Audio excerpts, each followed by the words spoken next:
Rain hammered against the windshield as Maria tightened her grip on the steering wheel.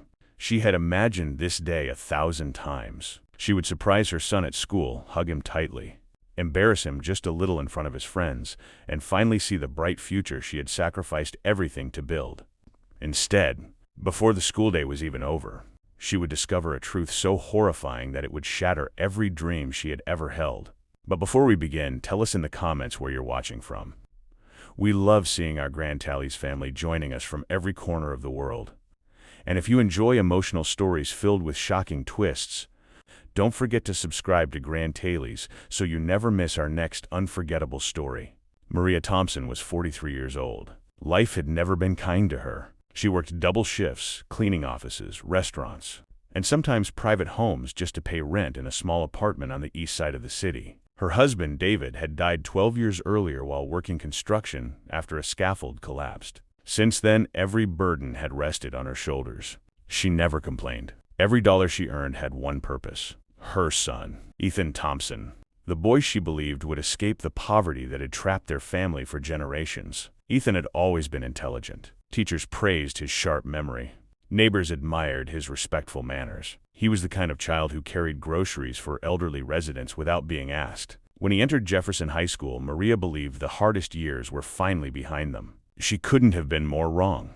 During the past year, Ethan had slowly changed. He stayed out later. His grades slipped. He became quieter. Whenever Maria asked questions, he smiled and said everything was fine. "I'm just stressed about exams. I'm helping friends. We're working on projects." She wanted to believe him. After all, trust was the foundation of motherhood. Besides, she was working almost 16 hours a day. She barely saw him awake anymore. Every morning she left before sunrise. Every night she returned after dinner. Sometimes she wondered if she was slowly becoming a stranger inside her own home. Still, every bill was paid. Every school fee was covered. Every birthday was celebrated, even if the gifts were small. She believed love could fill every gap money couldn't. That Friday morning, Maria's manager surprised her. "You've earned today off," he smiled. Maria blinked in disbelief. "A day off? You haven't missed a shift in nearly 3 years." She laughed. It felt strange. She didn't know what to do with free time. Then an idea appeared. She would visit Ethan during lunch. She'd bring his favorite homemade lasagna. She imagined his embarrassed smile. It had been years since she'd surprised him at school. She spent the morning cooking. The tiny apartment filled with the smell of cheese, tomato sauce, garlic, and fresh herbs.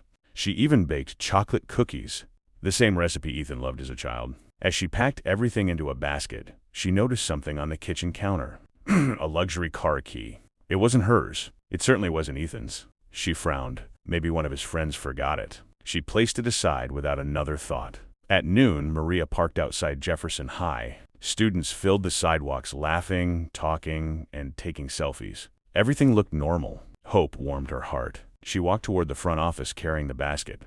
The receptionist smiled politely. "You must be Ethan's mother." Maria nodded proudly. "I wanted to surprise him." "I'm sorry," the receptionist said. "He isn't in class right now." Maria looked confused. "But today isn't a holiday. He signed out 20 minutes ago." "He what?" "He said he had permission." Maria frowned. "Permission from who?" The receptionist checked the computer. "It doesn't say." Maria's heartbeat quickened. Ethan had never skipped school. Never. Something wasn't right. "I'll go look around." She stepped outside. The campus buzzed with students changing classes. She wandered through the courtyard searching for her son. Suddenly, she noticed 3 boys wearing expensive sneakers and designer jackets. Far too expensive for teenagers. One of them looked toward the parking lot. Seconds later, a black luxury SUV rolled beside the sidewalk. Dark-tinted windows, custom rims. The engine purred like a predator. The boys climbed inside. Before the door closed, Maria froze. She saw Ethan. He wasn't sitting in the back. He was sitting in the front passenger seat, laughing, wearing a gold chain she'd never seen before. The SUV sped away. Maria stood motionless. Her mind refused to understand what her eyes had witnessed. Maybe it wasn't Ethan. Maybe she imagined it. Maybe. She hurried back into the school. "Excuse me," she asked the receptionist. "Does Ethan have new friends?" The woman hesitated. "I'm probably not supposed to say." "Please." "There have been concerns." Maria's stomach tightened. "What concerns?" "Some teachers think he's spending time with students who aren't exactly positive influences." Maria forced a smile. "There must be some mistake." I hope so. But doubt had already entered her heart. That evening, Ethan came home carrying a backpack. He smiled naturally. "Hi, Mom. I made your favorite lasagna." "Thanks. How was school?" "Fine." "No problems?" "No." Maria stared into his eyes. He didn't look nervous. He didn't hesitate. He lied as smoothly as breathing. She wanted to confront him immediately. Instead, she simply nodded. After dinner, she quietly searched his room while he showered. Nothing unusual. Textbooks, clothes, video games, until she reached the bottom drawer. Hidden beneath folded hoodies sat a thick envelope. Inside, cash, stacks of $100 bills, thousands of dollars. Maria nearly dropped the envelope. Her hands trembled violently. This couldn't be real. She earned barely enough to survive. Where had Ethan gotten this money? The bathroom door opened. She quickly returned everything before he entered. That night she barely slept. Questions chased each other endlessly through her mind. The following week became torture. She secretly watched Ethan leave every morning. Instead of entering school immediately, he met the same black SUV 2 blocks away. Every day, Maria decided to follow. She borrowed her neighbor's old sedan. Keeping her distance, she watched the SUV travel across the city. Not toward another school, not toward tutoring. It finally stopped in an abandoned warehouse district, the kind of place everyone avoided. Young men stood outside smoking. Several expensive sports cars filled the parking lot. Maria parked around the corner. She watched Ethan step confidently from the SUV. The men greeted him, not like a teenager, like a boss. One man actually opened a heavy metal door for him. Everyone moved aside as Ethan walked inside. Maria's breathing became shallow. "No," she whispered. "No, not my son." She waited nearly an hour. Finally, Ethan emerged. A muscular man handed him a black duffel bag. Ethan nodded calmly before leaving. Maria felt sick. She wanted to run toward him. She wanted answers. Instead, fear glued her feet to the pavement. When Ethan returned home that night, he looked exhausted. Maria noticed a fresh cut across his knuckles. "What happened to your hand?" He shrugged. "Basketball." She knew he was lying. Again, days turned into weeks. Maria couldn't concentrate at work. She made mistakes. She cried alone during bus rides. Finally, she decided to seek help. She met with Ethan's history teacher. Mr. Collins sighed deeply. "I've been worried." "So it's true?" "He used to be one of my brightest students." "What happened?" "He stopped caring." "Can you help him?" "I've tried." "He never listens?" "He listens." Mr. Collins paused. "But he's afraid." "Afraid of what?" "I don't know." Those words stayed with Maria. Afraid. If Ethan was truly involved with criminals, maybe he wasn't there by choice. That tiny possibility gave her hope. She decided to confront him. That evening, she placed the envelope of cash on the dining table. Ethan froze. His face turned pale. "Where did you get this?" Silence. "Ethan." Still silence. She raised her voice. "I asked you a question. I can't tell you." "You can't?" "I just can't." "Are you selling drugs?" His eyes widened. "No." "Then explain this money." "I can't." Maria burst into tears. "I buried your father. I worked until my hands bled. I gave you everything I had. Please, don't destroy your life." For the first time, Ethan looked like the little boy she remembered. His eyes filled with tears. "I'm sorry." "Then tell me the truth." He opened his mouth. Before he could speak, his phone vibrated. One message. He read it. His entire expression changed instantly. Cold. Emotionless. He stood. "I have to go." Maria grabbed his arm. You're not leaving." He gently pulled away. "I don't have a choice." He walked out. Maria followed him outside. A black SUV waited at the curb. The rear window rolled down. A scar-faced man stared directly at Maria. He smiled, not kindly. It was the smile of someone sending a warning. Ethan entered the vehicle. The SUV disappeared into the night. Maria collapsed onto the front steps, crying. The next morning, she made the most difficult decision of her life. She went to the police. Detective Ryan Brooks listened carefully. When she finished, he folded his hands. "Mrs. Thompson, we've been investigating a large drug operation for nearly 18 months. Her heart stopped. "What operation?" "The one your son appears to be connected to." She felt the room spin. "No." The detective slid several photographs across the desk. Maria looked down. Every picture showed Ethan, meeting men, entering warehouses, carrying bags, speaking with dangerous-looking criminals. Then she reached the final photograph. The blood drained from her face. Ethan wasn't standing behind the gang. He wasn't standing beside them. Every hardened criminal in the photograph was standing in a perfect circle, listening as Ethan gave the orders. The detective looked into Maria's horrified eyes. "We believe your son isn't just involved." He paused. "We believe he's the leader." Maria's world shattered. And at that exact moment, her phone rang. The caller ID displayed only one word. Maria stared at the phone in her trembling hand. The detective's words echoed through her mind. "We believe your son is the leader." Her heart pounded so hard she could barely breathe. She answered the call. "Ethan." His voice sounded calm but tired. "Mom, I know where you are." Maria looked around the police station in disbelief. "How do you know that?" "It doesn't matter." "It matters to me." There was a long silence. Finally, Ethan spoke. "I'm sorry." Those two words broke her heart more than anything else. "Please come home," she whispered through tears. "I can't." "Why?" "Because it's too late." Before she could say another word, the call ended. Detective Ryan Brooks immediately traced the number, but it had already been disconnected. For the next several months, investigators intensified their operation. Evidence continued to pile up: hidden warehouses, drug shipments, money laundering, illegal weapons. Dozens of gang members were arrested. Yet Ethan always managed to disappear just before every raid. Maria barely recognized herself anymore. She stopped smiling. She lost weight. Every night she prayed the same prayer: "God, don't let my son die before I can see him again." She no longer cared about the shame or the gossip spreading through the neighborhood. People whispered whenever she walked by, "That's the mother of that gang leader." Some crossed the street to avoid her. Others stared with pity. Maria carried the burden in silence. She refused to defend Ethan's actions, but she also refused to stop loving her son.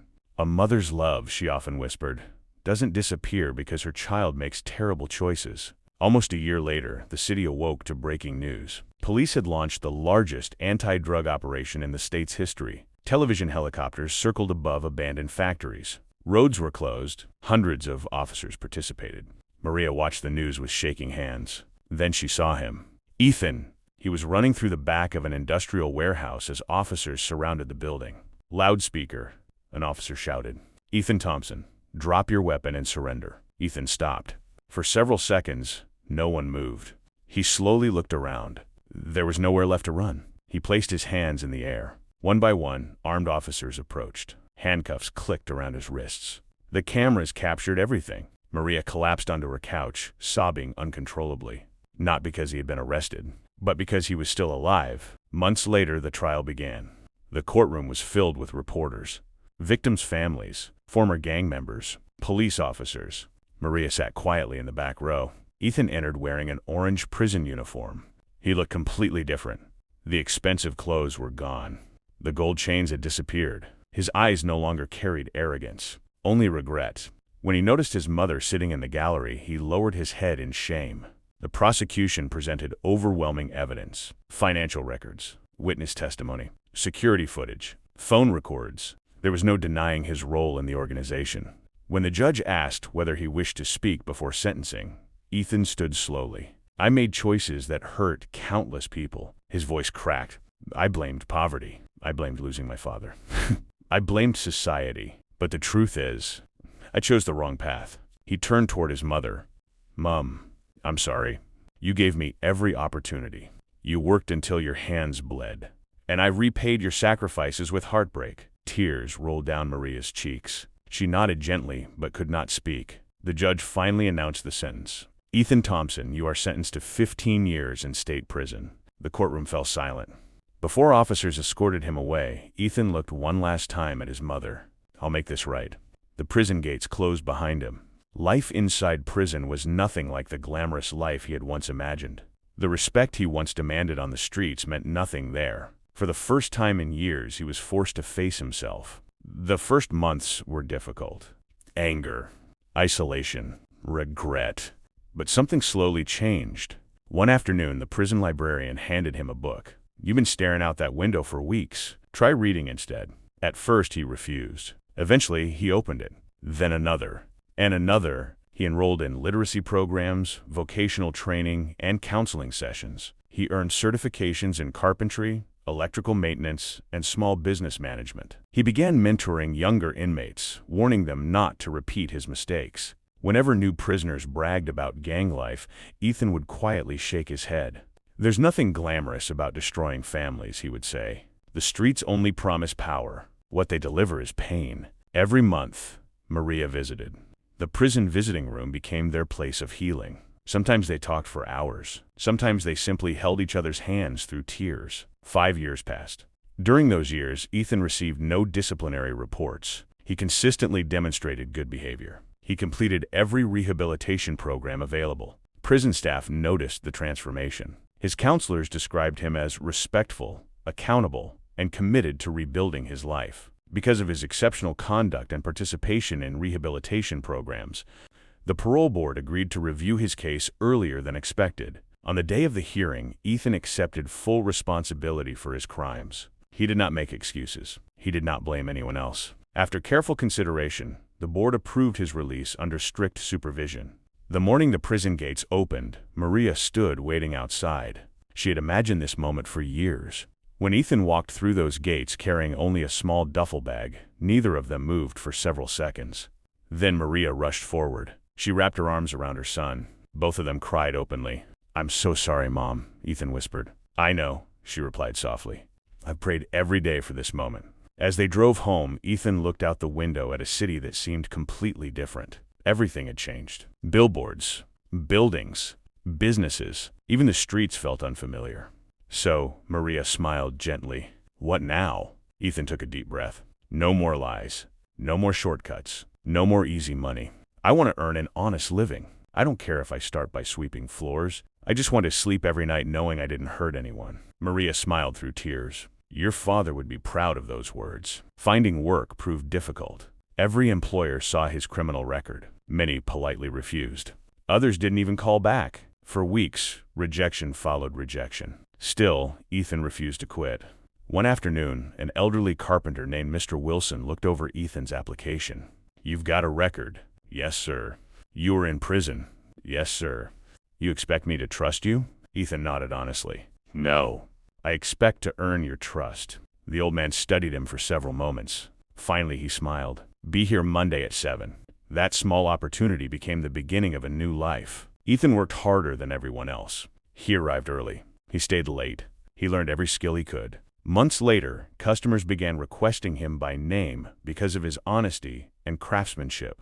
Slowly, the community that once feared him began to see a different man.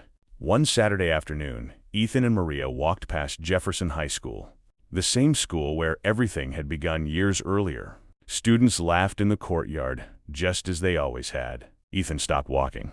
"I wish I could tell every kid in there something." "What would you tell them?" Maria asked. He looked toward the school entrance. "I'd tell them that one bad decision never stays just one decision. It grows. It destroys trust. It hurts innocent people. And eventually it takes away the freedom you thought you were gaining." Maria gently squeezed his hand. "You can still tell them." A few months later, the school invited Ethan to speak during an anti-drug awareness program. Standing on the stage where he had once thrown away his future, he looked into the faces of hundreds of students. "I used to think being feared made me powerful. It didn't. I used to think money solved every problem. It didn't. I almost lost the one person who never stopped loving me." He looked toward the front row. Maria smiled proudly. "The strongest person in my life wasn't me. It was my mother. She never accepted my crimes, but she never stopped believing I could become a better man." The auditorium erupted into applause. As they walked home together, Ethan smiled. "It'll take years to make up for everything I did." Maria shook her head. Maybe. But every honest day you live is another step forward." Ethan nodded. "I promise you, Mom. From this day until my last breath, I will walk the decent path." He kept that promise, not because the past disappeared, but because every sunrise gave him another chance to choose differently. And sometimes true redemption isn't about erasing yesterday. It's about refusing to repeat it tomorrow.